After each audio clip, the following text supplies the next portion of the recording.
Don't let them down. Rachel Reeves has been urged to be transparent about the restoration of winter fuel payments. Rachel Reeves has been warned not to let pensioners down again by keeping them uninformed about who will have their winter fuel payments reinstated. The Chancellor is set to present her much-anticipated spending review this Wednesday, where she will disclose which government departments will see increased funding and which will face budget cuts. Hello viewers, welcome to UK Pancakes. If you're new here, please don't forget to subscribe and click the notifications bell so you don't miss any insights about UK elites. Labour has maintained that they will only provide details about their reversal on winter fuel payments during the autumn budget, but they are facing pressure to resolve the ongoing uncertainty immediately. Conservative Work and Pensions spokesperson Helen Whatley criticised, Labour has shown a lack of respect for the nation's pensioners. It's shameful.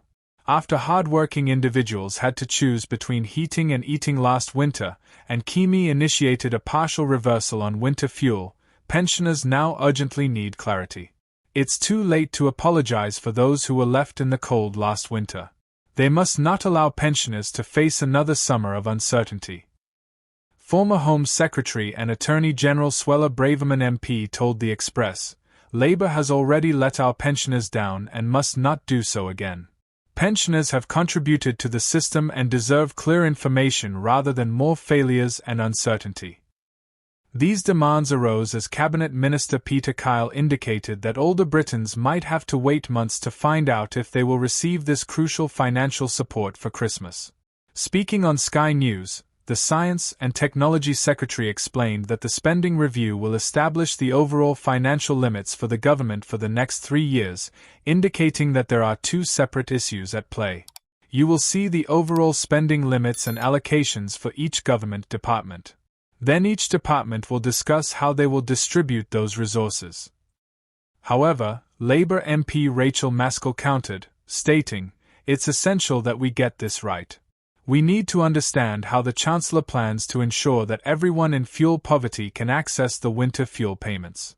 Currently, around 750,000 eligible individuals do not claim, which is unacceptable for a means-tested scheme that people struggle to access. Simply changing the eligibility criteria won't suffice. We must guarantee that it reaches everyone who needs it to stay warm this winter. It's crucial that we get this right. While we understand that wealthy individuals do not rely on it, we must ensure that no one who should receive it is left out." In anticipation of scheduled protests in Westminster today, Monday, Mr. Keir emphasized that the Chancellor will adhere to her fiscal policies this Wednesday and will not borrow money to prevent cuts to essential services such as housing and policing. Union activists and pensioners are set to demonstrate outside the gates of Downing Street, with Unite's General Secretary, Sharon Graham, calling for the complete restoration of winter fuel payments.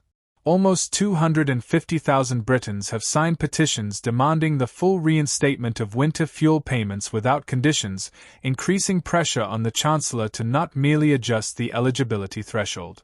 230,000 voters have voiced their support through two separate petitions on 38 Degrees and Change.org. Dennis Reed, Director of Silver Voices, informed members that the winter fuel payment is the most critical issue for the Chancellor to address this Wednesday. He stated, "The key point for the Chancellor to clarify on Wednesday is that the universal benefit will be restored, ensuring that all pensioners receive the payment automatically. We can discuss the practicality and fairness of any proposed tax recoupment later, but it is crucial that the payment reaches everyone in need this winter. Older individuals should no longer have to navigate a complicated and intrusive application process to claim this benefit. Expectations are high, there is significant public support for a complete reversal, and the Chancellor must not let people down. She needs to confirm the return of the universal payment in time for this winter." Lee Anderson from Reform UK remarked, "The full restoration of the winter fuel allowance is the minimum our elderly should receive after a lifetime of work and contributions. The fact that Rachel Reeves won't commit to universal payments indicates a misalignment in her priorities." Lib Dem welfare spokesperson Steve Darling MP commented, "The cruel decision to cut winter fuel payments caused suffering for many pensioners who were left without support last winter. Millions are now anxiously awaiting clarity from the government regarding the reinstatement of this payment, and keeping them in uncertainty is simply inhumane.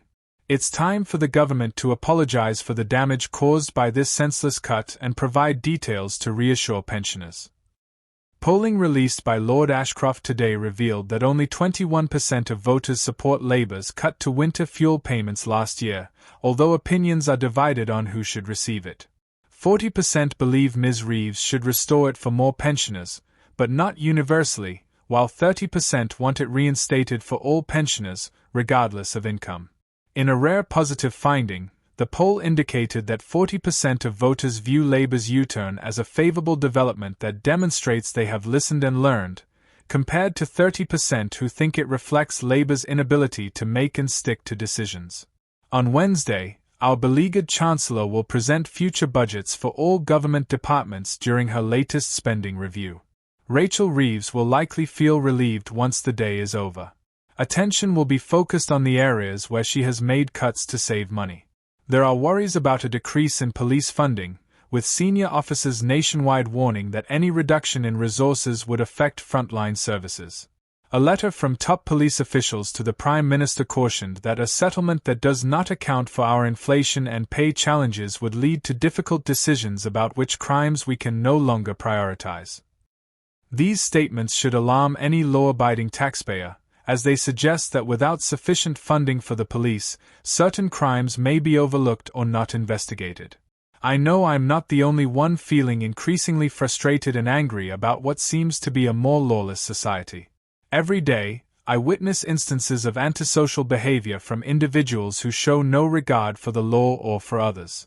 They create a miserable environment for everyone, knowing they won't face any repercussions for their actions. Shoplifting is also rampant. My local co-op has resorted to placing packets of sausages in a perspex box with a GPS tracker to deter theft. It's ridiculous. I've seen people walk into stores, take whatever they want, and casually leave. Employees have been instructed not to confront them for their own safety, leading to repeated offenses by those who feel completely untouchable. This situation is unacceptable, and I'm sure you've seen similar occurrences. Policing budgets fall under the responsibility of Home Secretary Yvette Cooper.